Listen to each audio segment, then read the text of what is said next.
Sono Kiki e vi do il benvenuto sul canale. Nel video di oggi vedremo come realizzare la tecnica del cel shading sulle miniature. Il cel shading è una tecnica di rendering non realistica utilizzata solitamente per anime e videogiochi. È caratterizzata da ombre molto nette, campiture piatte e linee nere che simulano il disegno a mano libera. Prima di cominciare vi ricordo di dare un'occhiata alla descrizione per trovare altri video consigliati, strumenti utili e il nuovissimo sito internet. Non perdiamo altro tempo e cominciamo subito. Noi oggi proveremo questa tecnica su questo modello stampato in resina di Majin Buu, celebre personaggio di Dragon Ball. Questa che vedete a schermo è la reference che ho deciso di seguire, con campiture piatte, ombre nette e stilizzate e profili neri a dividere gli elementi tra loro. Partiamo quindi dal primer. Dato che useremo colori molto chiari, consiglio di utilizzare un primer chiaro, come il grigio. Sconsiglio invece il nero, difficile poi da coprire, ma anche il bianco, che renderebbe ancora più difficile la stesura dei colori. Di questi prodotti Molotov, che non nascono come primer ma funzionano molto bene, vi ho parlato in un altro video che trovate sul canale. Oggi, per ottenere un risultato ancora più piatto e omogeneo, lo stendiamo ad aerografo, facendo se necessario anche 2 passate sottili. Questo permetterà di ottenere una copertura ottimale in ogni recesso, ma soprattutto una superficie liscia e tinta unita sulla quale lavorare. Se non si dispone di un aerografo, questi primer Molotov sono ottimi anche a pennello, senza bisogno di thinner, anche se andrà sciacquato molto bene. Dovremo fare attenzione quanto possibile a non lasciare i segni delle pennellate. Lasciamo asciugare completamente e siamo quindi pronti a stendere i colori base. Come anticipato, qui le campiture dovranno essere piatte e i passaggi cromatici dovranno essere netti e definiti, quindi niente sfumature. Per questo è quanto mai importante insistere sulla piattezza e uniformità dei colori stesi.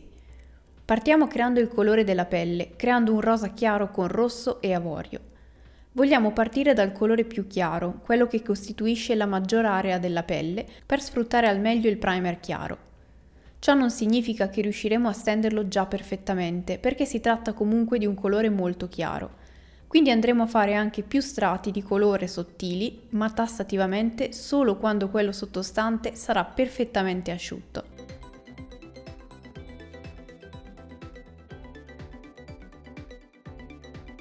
Qui diventa necessario anche disporre di pennelli in setola naturale, perché quelli sintetici più duri lascerebbero i segni delle pennellate. Passiamo quindi alle zone gialle. So che negli originali sono di un giallo più acceso e lo applicheremo dopo, ma sempre per stendere senza fatica i colori più chiari, meglio creare prima una base giallo pallido su tutte le zone gialle. Questo ci permetterà poi di stenderci sopra il giallo primario, quello acceso e privo di bianco, che altrimenti risulterebbe davvero poco coprente. Per quanto riguarda il mantello, invece, dato che le ombre sono difficili da raggiungere, ha più senso partire dal colore più scuro fra i due, ovvero un viola intermedio, e solo in un secondo momento illuminare le zone che prendono luce.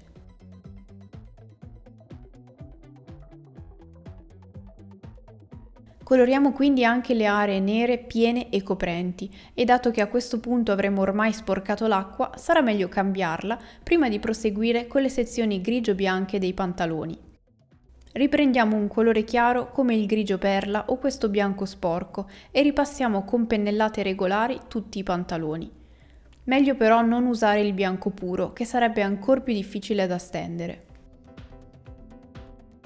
Siamo quindi pronti a passare alle ombre, che diversamente da come facciamo di solito sulle miniature, dovranno essere nette e ben riconoscibili.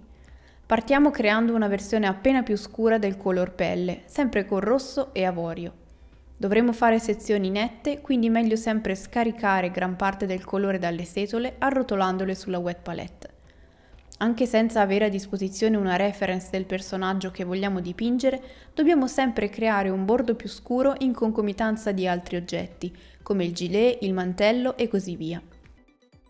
Inoltre dobbiamo stilizzare quanto più possibile la forma, come nel caso della pancia, dei muscoli delle braccia o delle guance, sulle quali non facciamo altro che evidenziarne la rotondità in modo molto semplice. Possiamo poi sempre riprendere il colore base per sistemare la forma di eventuali ombre mal posizionate. Facciamo lo stesso sul gilet, il quale è costituito da semplici superfici piatte e con un grigio non troppo chiaro non facciamo altro che evidenziarne una sezione, magari che inizia proprio in concomitanza della luce sulla pancia. Con un grigio appena più scuro possiamo anche fare un'ulteriore sezione tra questa grigia e quella nera, sempre netta e definita, ma che rende più graduale il passaggio.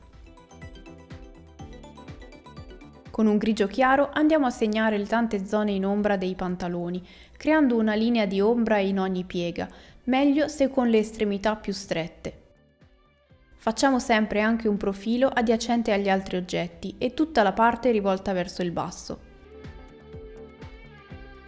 In questa occasione possiamo sia rifinire meglio le forme di queste stesse ombre, sia ripassare ancora la parte più chiara dei pantaloni per dare ancora maggior compattezza.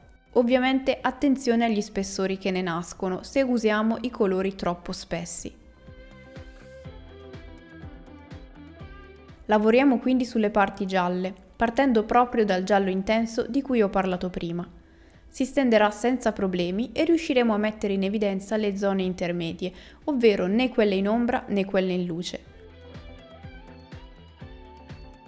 Con una sorta di color senape andiamo poi a creare le ombre, nelle pieghe e nella parte posteriore dei guanti, degli stivali e nella zona più interna del gilet.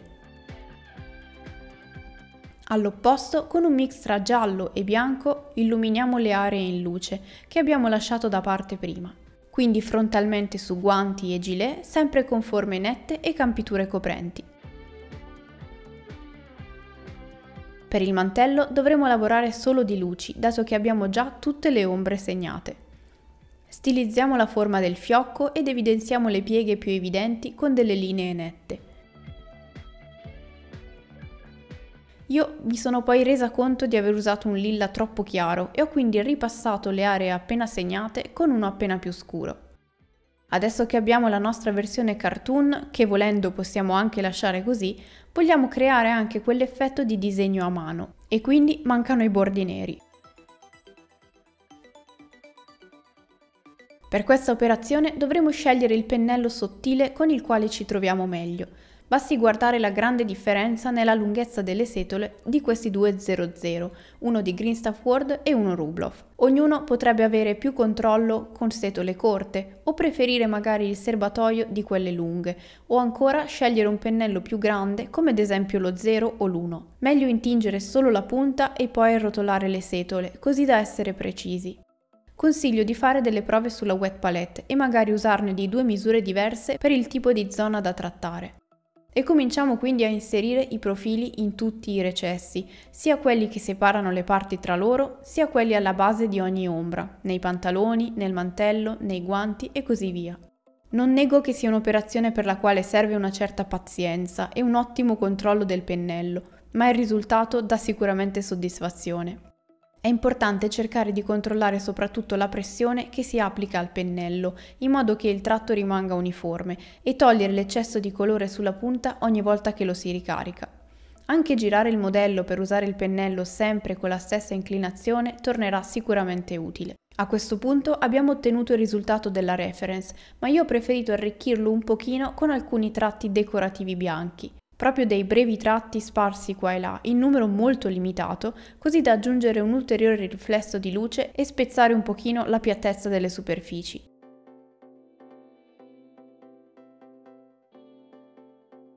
E il risultato finale è questo.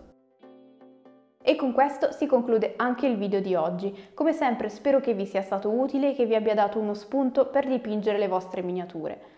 Ovviamente ammetto che non si tratta di una tecnica che si può sostituire alla pittura normale o che può essere utilizzata su qualsiasi modello, ma sicuramente si presta molto bene per le miniature in stile cartoon. Come sempre vi invito a farmi sapere qui sotto nei commenti cosa ne pensate, vi do appuntamento al prossimo video e fino ad allora siate creativi!